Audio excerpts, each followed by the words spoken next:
Pessoal, para encerrar sinais vitais, a gente vai terminando falando de pressão arterial, tá? Então, pressão arterial. Pressão arterial, ela reflete a tensão que o sangue exerce nas paredes das artérias, né? A unidade padrão de medida que a gente usa hoje é a milímetros de mercúrio. Então, quando a gente escreve lá mmHg, a gente está se referindo, nós estamos nos referindo aos milímetros de mercúrio, tá bom? Então, a medida da pressão arterial, ela compreende a verificação da pressão máxima, que nós chamamos de sistólica, e mínima, que chamamos de diastólica, tá? Então, não esqueçam disso, é importante. Máxima sistólica, mínima diastólica, máxima sistólica, mínima diastólica. Isso é importante vocês saberem, tá bom? Então, a pressão sistólica é a maior força exercida pelo batimento cardíaco e a diastólica é a menor. Então, repetindo, a pressão sistólica é a maior força exercida pelo batimento cardíaco e a diastólica é a menor, tá? Por isso que tem a máxima e a mínima, ok? Então tá bom. Vamos lá, vamos lá, vamos lá, vamos lá. Existem alguns fatores que podem alterar a pressão arterial? Sim. Quais são eles? Ansiedade. Então, uma pessoa ansiosa, ela provavelmente vai ter alteração da sua pressão arterial. Uma pessoa que está com medo, assustada, uma pessoa que está com dor. Lembra que nós falamos lá da dor, lá no início? Que a dor, ela acaba refletindo na alteração dos sinais vitais. Então, ela voltou aqui, ó. Dor, estresse emocional, né? Drogas, hormônios e algumas patologias já pré-existentes, tá bom? Então, nós temos aí, material que eu mandei para vocês, o esfigmomamômetro, esfigmomanômetro, né? Que é o aparelho que a gente usa para colocar na região braquial, tá? E o estetoscópio. Então, são dois aparelhos aí indispensáveis para poder verificar a pressão arterial. Então, o esfigmomanômetro e o estetoscópio são os aparelhos que nós utilizamos para verificar a pressão arterial. Nós sabemos também que existem hoje no mercado muitos aparelhos digitais, né? Muitos aparelhos com sensores, tá? E aí tem que tomar cuidado aí na utilização desses aparelhos, tá bom? Vamos classificar a pressão arterial? Então, ficaria mais ou menos assim, tá? Pacientes acima de 18 anos, ok? Uma pressão ótima seria, uma pressão ideal seria 120 por 80, tá? Então, 120 seria a pressão sistólica e 80 diastólica, ok? A normal, 130 por 85, tá? E a limítrofe, que ali é o limite, 130, 139, 85 por 89, tá? Então, esses seriam os valores normais da pressão. Na tabela abaixo, vocês vão ver que tem aí os estágios. Estágio 1, 2, 3, tá?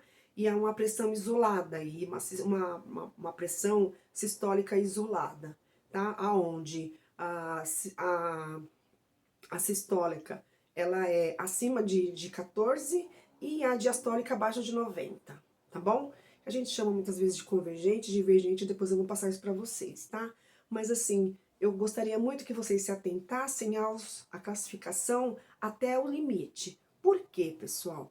Porque vai ficar muito extenso isso e de difícil compreensão a partir do momento que muitas das vezes vocês nem conseguem ainda entender a ótima, a normal e a limítrofe, tá? A princípio, se atentem à ótima, à normal e à limítrofe. Então, o que eu preciso entender? Que uma pressão ideal é uma pressão 120/80, tá? Então, essa pressão 120/80 é uma pressão ideal. Porém, existe uma pressão normal, que é a 130/85. Então, a máxima tá 130 e a mínima 85. Ok, uma pressão normal. E tem a limítrofe, que é 130 ou 139, que é o limite, e diastólica 85 ou 89. Aí eu paro por aí, porque depois vai começar a vir os estágios 1, 2 e 3, que aí a gente já começa a falar de hipertensão arterial, tá bom? Então a gente já vai entrar em outro tipo de conteúdo, que aí eu vou falar os estágios de cada um, né? São pessoas que já são muitas das vezes acometidas da patologia, e aí vai ficar uma coisa bem relativa, tá? Então, o que eu gostaria muito que vocês se atentassem é para esses valores normais, tá bom? E todas as vezes que vocês verificarem a pressão e essa pressão ela não estiver dentro do limítrofe, tá?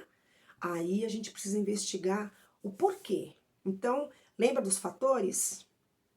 Então, eu não posso simplesmente pegar uma pressão e verificar ela isoladamente e, não, você está com a pressão muito alta, não. Então, eu preciso me atentar ali no ambiente, me atentar no indivíduo, me atentar na sua ansiedade, me atentar se ele fez algum tipo de exercício, qual foi o tipo de alimentação que ele comeu. Então, tem um monte de outras coisas que eu preciso me atentar e não só, muitas das vezes, naquele valor daquele momento imediato, tá bom?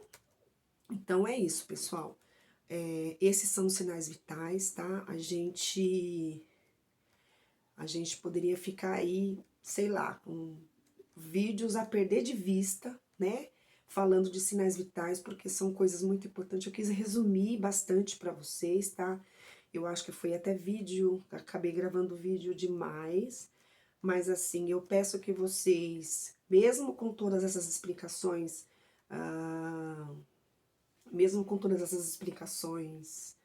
que eu acabei resumindo, eu gostaria que vocês anotassem as dúvidas, tá? Anotem as dúvidas, porque aí eu faço um outro vídeo só tirando dúvidas para vocês sobre sinais vitais, tá bom? A gente precisa fazer essa troca. Eu falei sobre sistólica e diastólica, por exemplo. Professora, eu não entendi. Aí a gente fica ali mais uns 2 minutos só falando de sistólica e diastólica. Então, eu preciso que vocês me deem esse retorno, né? Muitas das vezes o professor grava o vídeo, mas ele não sabe até onde esse vídeo está contemplando o conhecimento para vocês, tá bom? Então, a gente faz, mas e eu tento ser mais simples possível, eu tento só reforçar muitas das vezes o que eu já dei para vocês, mas eu sei que às vezes ainda fica algumas lacunas e a gente precisa ir reparando isso aos poucos, tá bom? Então, mandem as dúvidas de vocês, que aí eu faço um vídeo especificamente só para tirar a dúvida de vocês, tá bom, pessoal?